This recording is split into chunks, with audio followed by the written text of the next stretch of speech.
the meaning behind corporate parenting, and where I would throw in my 10 pence, is to say that it is behaviours that enhance family life. How? You'll have frontline workers going, God, another thing we have to change and do and think about. We would just get into grips with this policy guidance, etc. Are we trying to just tick every single box? If these are the principles, does the system exist for us to actually enact them? This kind of loose interpretation, cultural mindset principles, it's not a linear process. Like, it's so wide and vague that it becomes really hard to actually clasp onto what your role with it is. Welcome to Conversations That Care, the podcast brought to you by the Care Leaders. I'm Luke Rodgers, and joining me is Karylle Phillips. Today's episode 8, we look at the role of corporate parenting. Just quickly though, before we do continue with this podcast, Luke and I share our own lived experiences, our own professional experiences over a range of different ages and stages that Luke and I have experienced. And I think it's really important that that's noted, because we recognise that some of our experiences or some of the things we talk about in this podcast might not fit in your local area or might not seem to be a case or an issue right now for you in your service. However, that lived experience is what we promote and we believe in. And so, we just want to hope that you guys give us the grace to also recognise that our learning is growing.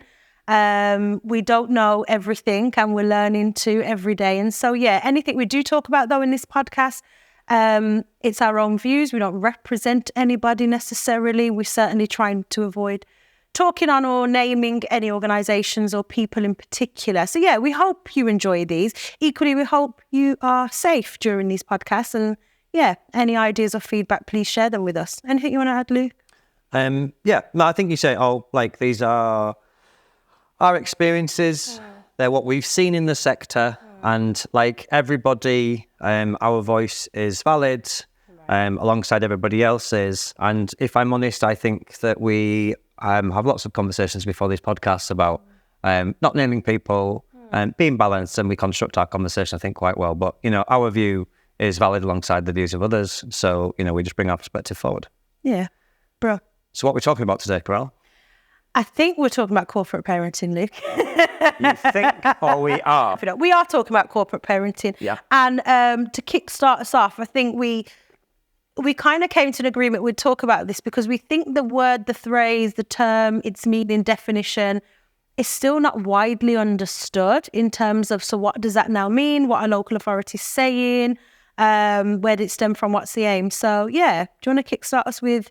Yeah, I mean, I thought it was an interesting topic to talk about specifically because I am invited often, and I've got one coming up, to talk about what corporate parenting means. So I'll be put in front of councils and those that represent those councils to tell them my view of what corporate parenting means. And I just find that so ironic is that actually the council or the central government or that incorporation, that body of the people that have decided that we need to use the phrase corporate parenting, I didn't decide it. Yeah. Yet the councils are inviting me in to tell them what they mean by what they've invented. So I just find that interesting. I think it is so potent to a lot of the stuff that we do in social care, where somewhere along the line, a decision has been made that we're going to use the frame corporate parenting. It will be from a central space. It is then devolved into a local space. And then people are kind of like, okay, what does it mean to have corporate parenting principles? What are they? How do we enact them? And I think just on that, there's two things, isn't there, right? There's where did it come from? What was the ideas behind it? And I think there's just two benefits of it. One is that we are changing the narrative of social work. And so it sounds more, it's not a guarantee that this is what's happening, right? And I appreciate that. But it sounds more we're doing together than doing to children and families when you use terms like corporate parenting.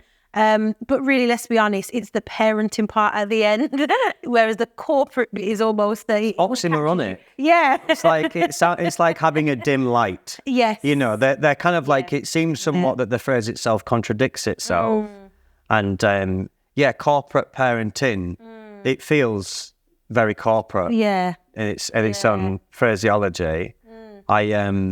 one of the things that I find helpful, and I suppose part of the work that we do through consultancy when we're looking at developing visions, is to create like memorable phrases, because they're helpful. And I think corporate parenting is memorable, but it's not got a defined meaning to it. So for me, the meaning behind corporate parenting, and where I would throw in my 10 pence, is to say that it is behaviours that enhance family life.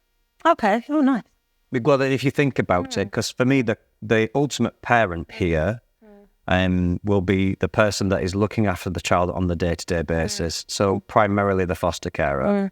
They are within a family, or they are a family dynamic. So I would like to see corporate parenting, when someone says, well, what is it? It is actions that enhance family life. And I think if you look at it in that space, in that statement, then all of a sudden it changes the way you think. Yeah, absolutely. And I also think there is a benefit to it though, right? There needed to be a shift in culture and morale within children's services up and down the country. And actually by labelling it corporate parenting, it all of a sudden gives everyone within that sector a level of responsibility and expectations for how they behave and how they treat children, because it almost places that's it now. We are the corporate parent. Therefore, you can't escape by saying things like, well, I'm not the social worker. Well, I'm only just... And actually, it's anyone within that service actually has a duty and a responsibility to do all those things that you said. That's a great point in terms of like, what does this then look like for people outside of children's services? So the partnerships and how they enact their corporate parenting responsibilities. And I think there are some really simple solutions, actually. Again, if we think about enhancing family life... So, for example, could we give foster carers and others that support the children free parking in a city centre? Could we give them free transportation into the city centre?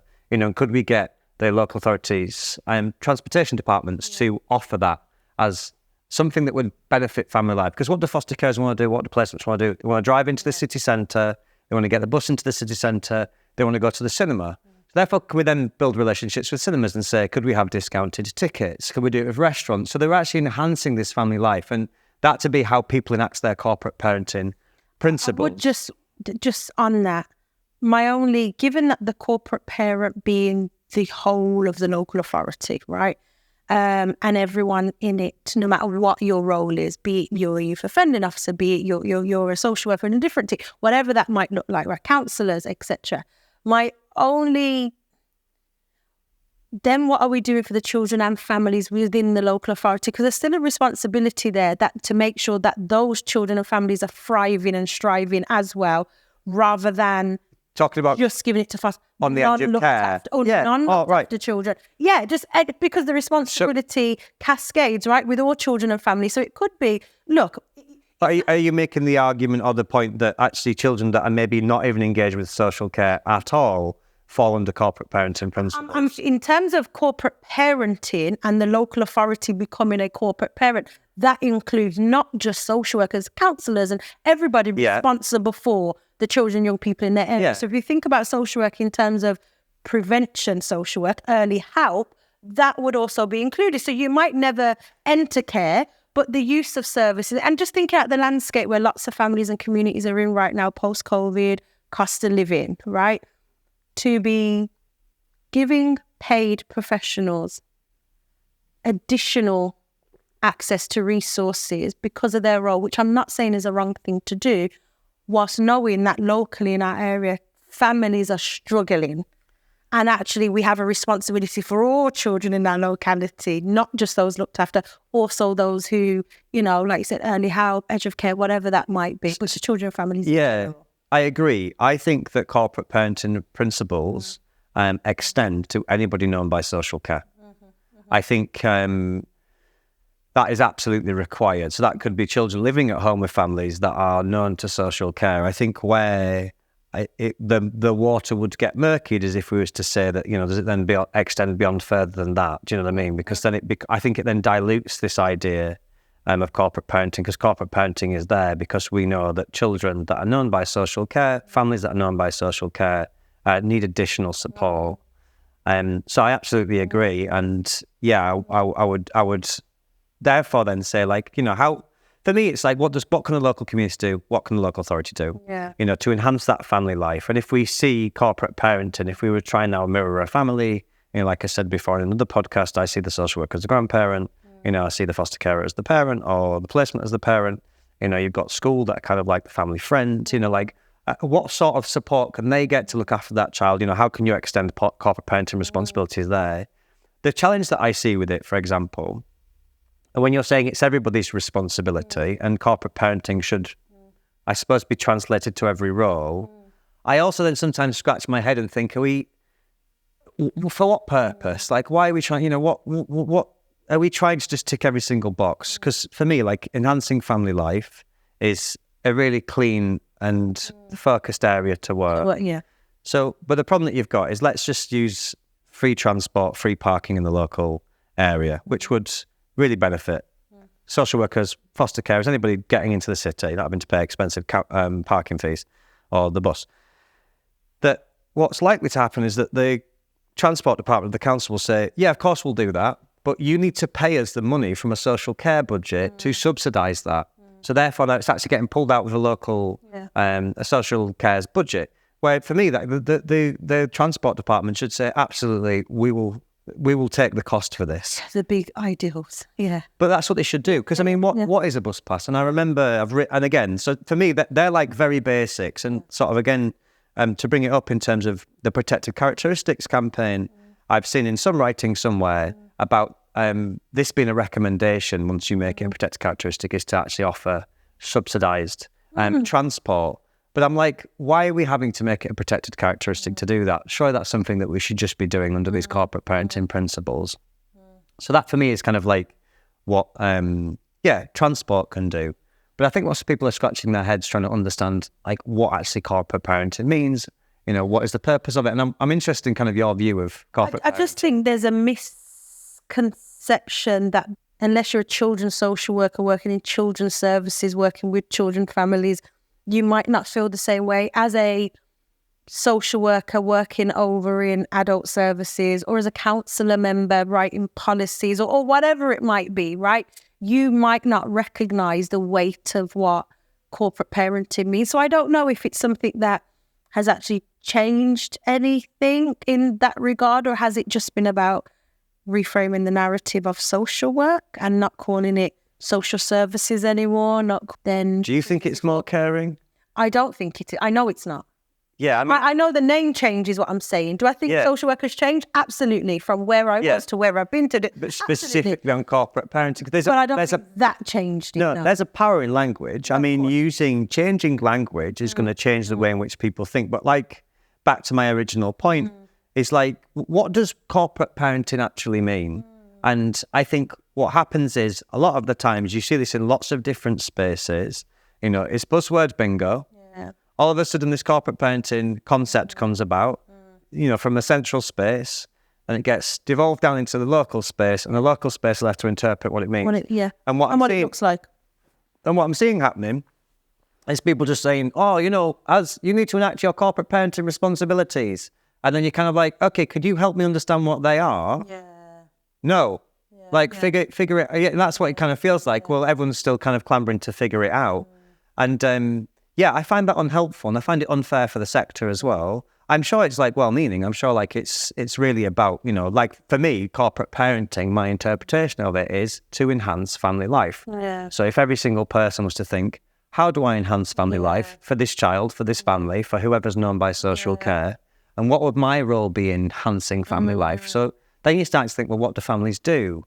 What makes a good family? What makes a healthy family? What makes a meaningful family? And how can the actions that I take enhance that specific thing? Because that's what we want. We want young people to have loving and stable homes, you know. So that, for me, is the concept of corporate parenting, which I don't know if anybody. I don't think it's widely known. I think for a lot of people who aren't in that day-to-day social work atmosphere or arena, will still be questioning, going, and what does that mean now? Who are the sisters and the brothers of all these things, and what do they look like, and who's the corporate parent? The irony of the principles of corporate parenting, of which there's 6, from what I remember, Yeah, okay, cool. Yeah, but I'm pretty sure there's 6, but I could be wrong. But what I remember from it, it's been a while since I've revisited them. What I do remember is that they're very similar to the Every Child Matter principles that were about not so long ago, which were to enjoy and achieve, to live healthy, to develop a positive contribution. And it seems like a lot of the time we just regurgitate the stuff that already exists and we polish it up and make it sound newer, which is actually you need to do anyway because things become dated. But on that though, what I would say is because actually the Every Child Matters was a brilliant, in my opinion, strategy approach, a way in which we started to look at children. It was a huge positive rush to see children as children and to recognise them as individuals and beings. And so even if it was a case that corporate parenting principles became a thing that were polishing up an old thing, because it was scrapped, maybe it was a really innovative way of bringing that back. So I've just Googled them because I thought if we're going to talk about something, we should probably actually... Absolutely. And they're actually more than 6. So I think when I said 6, the reason why I said that is because, again, a local authority that we worked with, we did a whole cultural change, vision development campaign, and they kind of encapsulated these into 6. But it's things like, to act in the best interest, to promote physical and mental health. Again, like I was saying, this is not too similar to what we've seen before. To encourage children to express their views, to take into account their views, to help children and young people gain access to and make the best use of services provided. So it's actually quite interesting, even that one, to help children gain access to and make the best use of services provided by the local authority and its relevant partners. I know that there are services that just quite simply don't exist for young people. We know, for example, that we've got such a crisis around young people's mental health. We've got a reduction in certain medications, for example. Criminal, sexual. A classic one, a great one at the end, to prepare those children and young people for adulthood and independent living. That was one of the principles we were working on with the organisation we're working on. Yeah, so I mean, you've got there like these principles that are incredible principles to put forward. Like they're great things. Of course, we want all this for young people. But I suppose just looking at that, my question therefore then is, if these are the principles, does the system exist for us to actually enact them? Well, anyway? I think you made a point, right? Which is they're very similar to lots of things, whether they were, some of those things are things like in here that are already in law. Some of those things are already in the Children's Rights Convention. Some of those things were already in Every Child Matter. They already exist in spaces, right, of guidance and policy and all this type of stuff, and what works and best practice and all of these things, right? Why are we reinventing the wheel? And that's why I go back to, is it because actually people needed reminding that this is an expectation and responsibility of you as a practitioner within this space, that actually you are a part of what we consider a corporate parent, and you are an extension of that, and therefore you are responsible for, and it kind of gave a little bit more, but I don't know if it did. Did it really? Because then those people who are an extension of still don't quite grasp what it is. I suppose in some places it will have made a difference, in others it won't have made a difference. Like with anything that is decided by, DfE and central government, that this is now the new thing that we want you all to adhere by, it is left for local interpretation. So there will be absolutely brilliant examples of corporate parenting. Strategies or approaches being... like actual impact. And I suppose maybe re-engaging in these conversations, reminding ourselves, in other words, from what I've just heard you say, is it takes a village to raise a child. And reimagining that it's going to be some benefit. I suppose let's then just flip the question on its head for a second. Okay. Instead of like saying, what does corporate parenting mean? Why don't we just say what do children and families need? Yeah. So from your perspective, like what do children and families need? And what do they need? I don't even know if there can be a list in that way, because every family is different, and every child and their family and their own identities will need different things, and I don't know if actually bespoke, independent support. Yeah, I don't know if the principles are clear about that. It feels very much a streamlined approach that this will fit everyone. If you do X, Y, and Z, everyone will at the end get all these positive outcomes. And we see time and time again with these types of straplines and strategies and headlines, that it doesn't work because actually the diversity of it wasn't included, the inclusivity of it, the change in local area and demand and need. So when you have corporate parenting principles that are applied throughout the country, they fail to appreciate what's happening locally and what things actually need to be a focus. And if it's even included in terms of... I was just reading actually just there while you were talking to see if there is anything in here that specifically talks about the diverse needs of people. Because look, we're talking about this as a guidance in terms of for practitioners, because ain't no child or family member picking this up, right? And so for the practitioners within it. It does say in point 2.3, the corporate parenting principles are not about applying a formulaic approach and how services are delivered in relation to looked after children and care leavers. Rather, they describe the behaviours and attitudes expected of counsellors when they are acting as a good parent would do by supporting, encouraging and guiding their children to lead healthy, rounded and fulfilled lives. That's a very long sentence. But I always think when with those bits, you just said like 2.3, it's almost like a social media post, right? Where you post this meme that says, I don't know, I hate Luke. I don't, by the way. What? But I don't, right? But let's just say that's what the picture says, right? Why would that even come to your mind? Ow, the pain. Because I literally... Ow. I can't even think about this trauma. Because anything else, I'd hate to just be offending anybody else. But with you, I know we're safe, right? Yeah. So let's say the meme, the picture I post says, I hate Luke, but the caption says, LOL, I don't really, of course I don't. What we know is people never really go on to read the rest, right? True. They see, they hear, they I'd have already launched my phone across the living room and curled up in a ball and cried my eyes out for weeks. This is April Fool's, Yeah. And so the Hey, April Fool's. the idea of corporate parenting principles that everyone would go on to read and ingrain within them everything else. Yeah. We've said these are the principles, though. Based on all of this, these are the principles. People are just trying to make sure they're adhering to the principles. And it's, I suppose it's so hard, therefore, then, to actually govern something like this, because if it's like we expect these to be attitudes and mindsets and cultures and things like that. Well, they're all also social constructs. I mean, culture is a social construct. You can't measure culture unless these were then turned into specific behaviours that's saying, this is the principle and the behaviours that we would see, or this is a mindset and the behaviours that communicate this mindset are specific, and then they're measurable. So they're left for interpretation. Yeah, they're like with everything. Yeah, so many cultural dynamics, so many individual differences at play there. So so many unconscious biases even in what we consider to be, mindset and culture.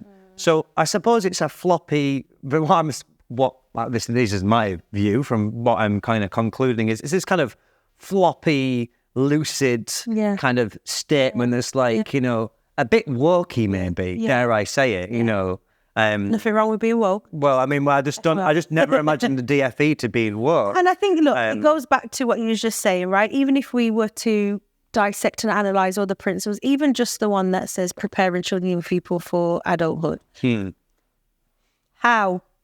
Yeah, exactly. Because it doesn't give any grace to how in this climate, how are we to do that when the housing sector is not great? How are we to do that when actually children's mental health and wellbeing, as you touched on, isn't in the best place, or that services aren't in a position to support the needs of those children and young people? How are we to prepare them for this? Absolutely. And I think so. Post-COVID or pre-COVID. Yeah. So I mean, with all of these things, jokes aside, kind of I do genuinely believe that something like corporate parenting principles, and I genuinely believe this, and I imagine people will be probably about to raise an eyebrow and be like, do you really mean that? But I like to think, benefit of doubt, that actually that these were developed with the best intention. Always. With the young people at heart.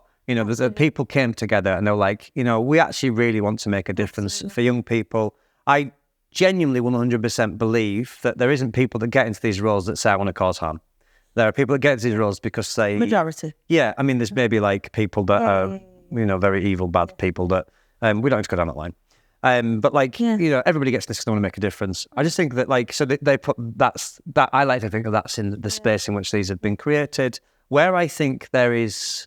a weakness is around the dissemination, the implementation, the specific guidance, because the majority of people actually need to be told, like, this is what we're going to be doing today, and they need that structure.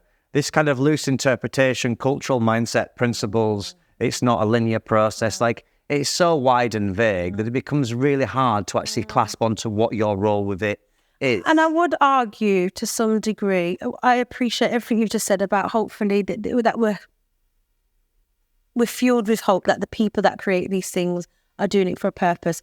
Equally, though, I'm sure there'll be senior leaders listening to this, or those in positions that I go, hey, they didn't include us actually.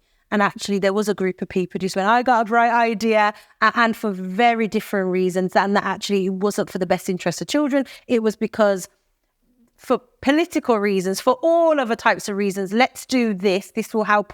And actually, it's left to those brilliant, beautiful people you're just describing to figure it out. And that actually they weren't involved in it. So I just, I'm aware that those people might be listening and feel that, well, actually, that's not. Yeah, where was my voice? Why were I not included? In fact, we're the front line. Yeah, we know what's going on in our areas, and actually we could have told them some of the things, but here we are.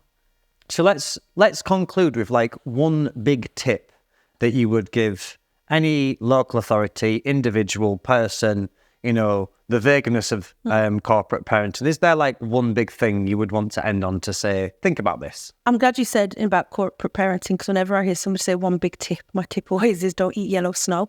But in terms of corporate parenting... Why?